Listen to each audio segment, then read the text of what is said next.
ngayon sa Mount Shan Seaside ng friend ko. Ano to guys, sa bitong dagat. Yan. Tapos makikita nyo guys, may maraming building yan sa taas. Ayan o. Yan.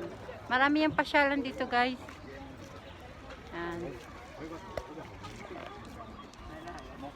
Yan guys, yung ano, yung dagat, kita nyo ang daming namamasyal. Ang daming building. Ayan yung friend ko guys, groggy na yan. Uminom kasi kami. Wala kayo dyan. Yan. Sige, ang gaganda ng mga building oh.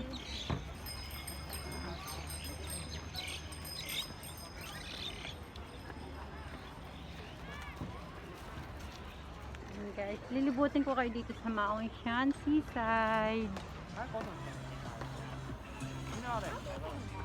Ang ganda ng view guys, ang daming tao dito. Ang daming nag-jogging, nagbabike.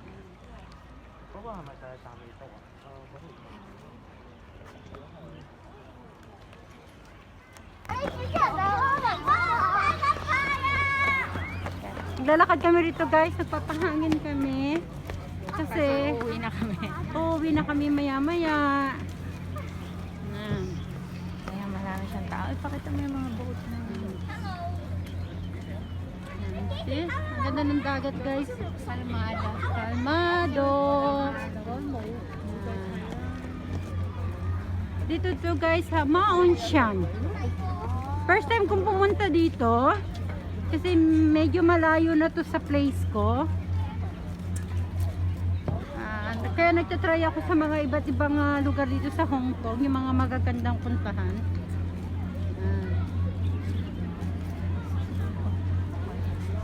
Hindi siya mga pwedeng maglagay Pilipino ng guys, tent. maraming nagkakabit na mga tent. Sana kami dyan guys kasi May tent nag-tent kami din dyan. kami. Yan sa kabilang side dyan guys is a park. Kaya maganda siyang tambayan pag day off. Dito mo po. Maganda yan. Kita-kita nyo guys yung ganda ng bundok. Ayun, may barko. Barko ba yan? Ferry lang yan guys. Galing yan sa sa Big Buddha. Oo, yata. Kasi Yan, Buddha oo. na yun. Yung ferry na yan, galing yan guys sa Big Buddha. So ngayon, tatawid tayo dito sa park.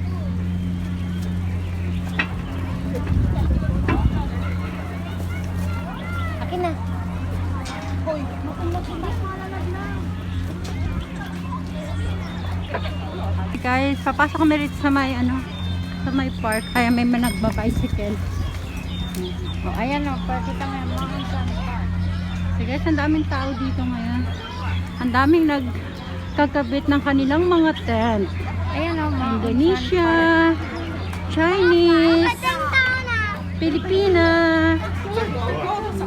Dito kami guys yan sa Mount Shan Park.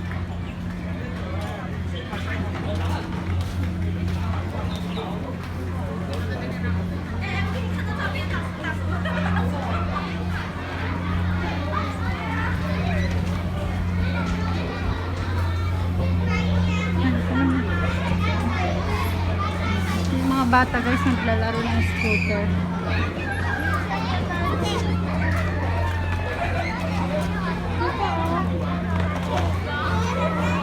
Akit kami sa taas guys para makita yung magandang views ng karagatan.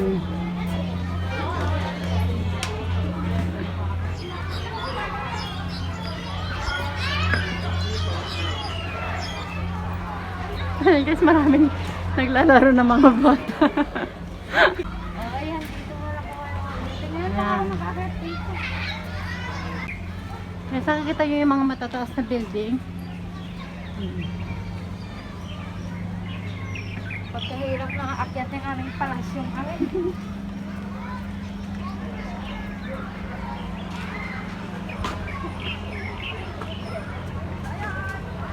guys. Yun yung park na pinagpwestuhan namin. Doon banda guys. Ayun. Asan ba? Ayun, doon kami banda nagtambay guys mula kanina umaga. Nakatent. Ayan. Nagtayo rin kami guys ng tent tulad ng ibang mga Pilipina at saka mga Indonesia dito na nagtambay dito sa park. Ayan. Ang tatas ng mga building guys dito guys.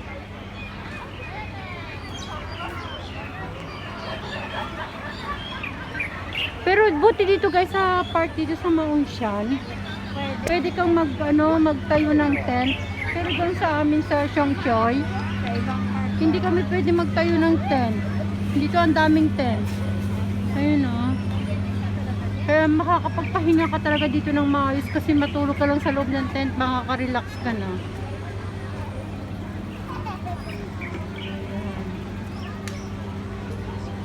Ito kami sa taas guys. Makyat kasi kami. Ayun yung magandang views ng karagatan. Seaside. Yan. Yan.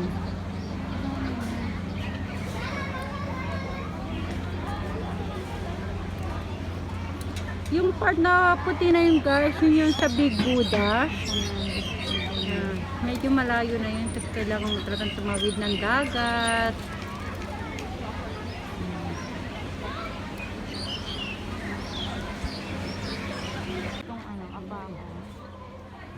Ayan, marami nagja-jogging dito, nagbabicycle. Yung kitang-kita nyo yung mga bata, naglalaro sila.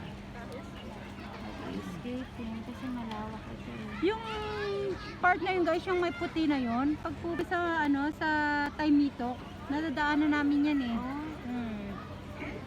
Nadadaanan namin yan. Tara na, papunta na.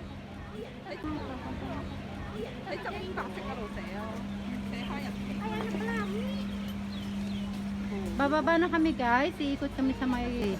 So nga Oy, lang mineral water ko. wala kaming dalang baso, kaya nag-hop-hop kami sa sa lagay ng mineral water. Kanina pa yan siya guys, hindi niya pa nauubos. Sa akin naubos ko na.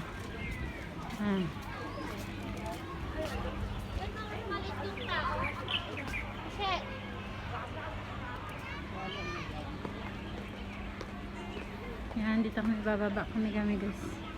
Kasi yung labas dito yung pinaka-park na.